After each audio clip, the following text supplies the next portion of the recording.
General opinions about Peugeot 5008. The Peugeot 5008 is undoubtedly one of the best cars in its category.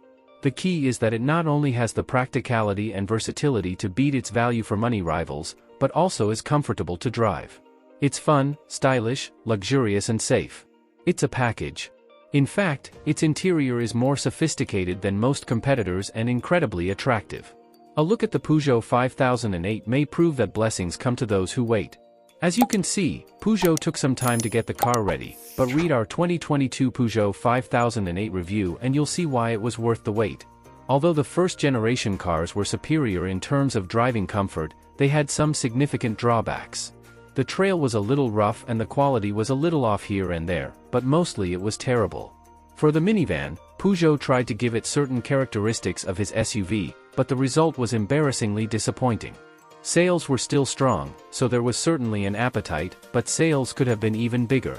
Fortunately, Peugeot learned the lesson from its latest 5008 and as a result it became arguably one of the best cars of its kind. The Peugeot 5008 is an SUV without schizophrenic style, and thanks to its bold and striking features, it's one of the best cars in its class. But if you really want to shine, open the door and take a look inside. The interior of the Peugeot 5008 is unlike any other car in its class. With its cutting-edge design, beautiful materials and thoughtful, stylish trim, it looks more like an expensive SUV like an Audi or Mercedes than your run-of-the-mill Skoda or Seat. The Peugeot 5008 also introduced another important element for a 7-seater SUV, comfort. The Peugeot 5008 is one of the most spacious cars of its kind with 7 seats, outperforming many rivals in terms of seating 7 adults. A versatile trunk with 7 individual seats can be folded and tilted for even more versatility and maneuverability. Yes, higher-end models have 1 or 2 necessities, but most options include the necessities needed for a comfortable family life. And when it comes to comfort, the ride, which was fragile and unstable in the first-generation cars, is much more forgiving in the latest Peugeot 5008.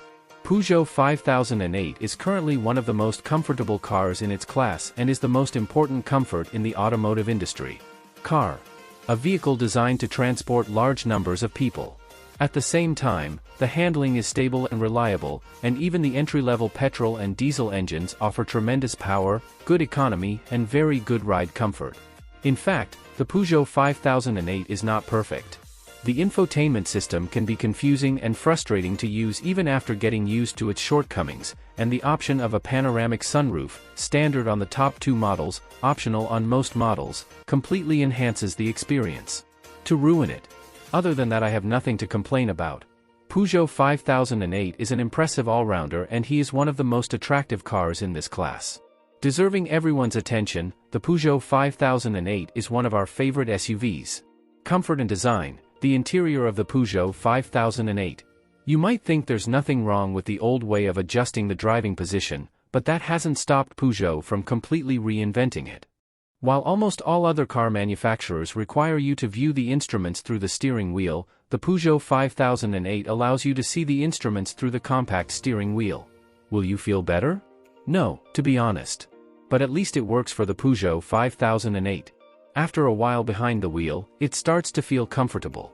In many other Peugeot models that take the same approach, the seats are still awkward and uncomfortable. The Peugeot 5008 seats are also very comfortable, with plenty of adjustments to keep you comfortable, but you'll need to opt for the more expensive GT version to take advantage of these electric adjustments. But the tools I mentioned are great. All variants use a 12.3-inch display instead of a traditional dial, which can be configured in multiple ways to prioritize different information. It's great, and it's easy to understand. The dashboard layout is also very simple, with a few switches on the center console and some on the steering wheel. It's clearly laid out and easy to use, but you may need more features. In fact, every time you want to change the cabin temperature, you have to scroll through the infotainment system and turn on the air conditioning. MPG and fuel. How much does it cost to drive a Peugeot 5008? High-mileage drivers will want a diesel engine, and it offers good economy for the size of the car. Regardless of whether the 1.5-liter engine is mated to a manual or automatic gearbox, official figures hover around 58 miles per gallon WLTP, while the 2.0-liter engine equates to 47 miles per gallon. A driver with low mileage will probably be interested in gasoline, especially 1.2. You'll get around 46 miles per gallon regardless of gearbox. Fuel economy for the 1.6-liter petrol is less than 40 miles per gallon. Although these new WLTP numbers are designed to better reflect real-world conditions than the old NEDC numbers, they are still lab-tested numbers and should always be taken with a grain of salt. Thank you for reading. Please subscribe to the channel.